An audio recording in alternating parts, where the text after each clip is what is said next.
Hello everybody to week 9, the final week of Raz's recaps. Man, we're already on the last week and we're moving towards playoffs, so it's time to catch you guys right back up. It's going to be starting off for our first series. It was the Beijing Derby, RNG going up against JDG. It was Wukasong versus Chijoba. The fact that both these teams, Beijing hopefuls, going up against each other was going to be fun. Game 1 and Game 2 was tough for both these teams. Carson took the MVP in Game 1, and in Game 3, my God, it was sick. You already probably saw it in a lot of highlight plays coming out of both Xiaohu and Uzi, and insane plays around the Baron buff. This time it was a second go around for the Baron buff, but your eyes had to go to the bottom left side of the screen because once again, Amazing J is doing it alongside Xiaohu, trying to end the game. The rest of the team was just trying to keep them all in the pit. Didn't matter whether they won or lost the team fight because Jax, who was so fed by the way, at this point in time he had gold bounty on top of him. Amazing J had one of his rare, strong performances. It was a tough one. If you look at the faces of RNG, they weren't happy about it because JDG were able to claw themselves back to make it that insanely clutch Baron opportunity. So RNG takes it, and then we move on to our next series. Day 5, EDG versus TLP.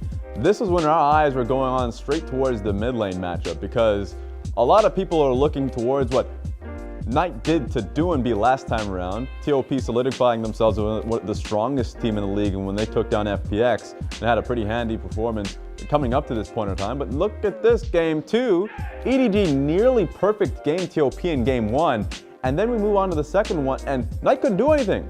It reminded you of MSI Pawn picking up the Morgana versus Faker's LeBlanc in Game 5 because at that point, he couldn't find a way in. The new Morgana, the first time we're going to be able to see it in the LPL, in the world, honestly.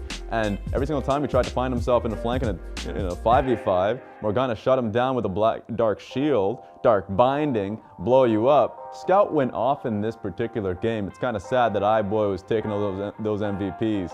But you gotta love EDG's drafting and their discipline to be able to clean this series up 2-0 in quick fashion. And now we're at the end of the week. People call this match of the week. Nah, it's the match of the split. Finals rematch of RNG versus Invictus Gaming. And I know at the beginning of the week you got to see Amazing J start at the top lane. The announcement came out. Zatai is back.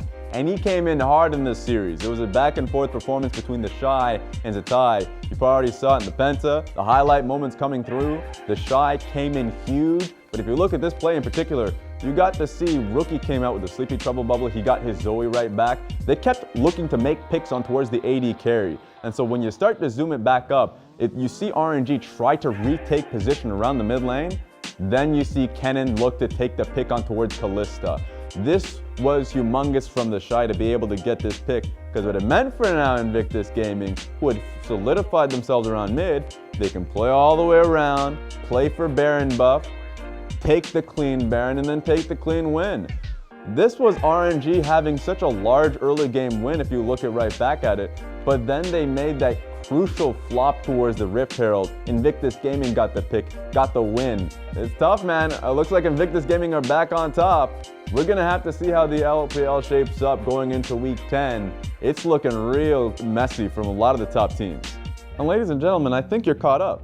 This is gonna be our last episode for this split, Raz's recaps, and I'm gonna go out and send you with the week 9 MVP of the week. For me, it's the Shy. Every week he comes in and he has highlight performances, highlight plays. When he was picking Vlad into the Rise, sure he lost that game, but he had an insane solo kill to be able to get his team towards the mid and late game. That Kennen play you saw, excellent. And then you guys are going to be seeing it on multiple highlight plays going across the world. It was number 3 on Reddit. When he was able to have that outplay against Karsa and Zatai off his Silas play, easy, the Shy takes it. That's going to be it for me in the spring split. Enjoy week 10 and enjoy the playoffs coming right up.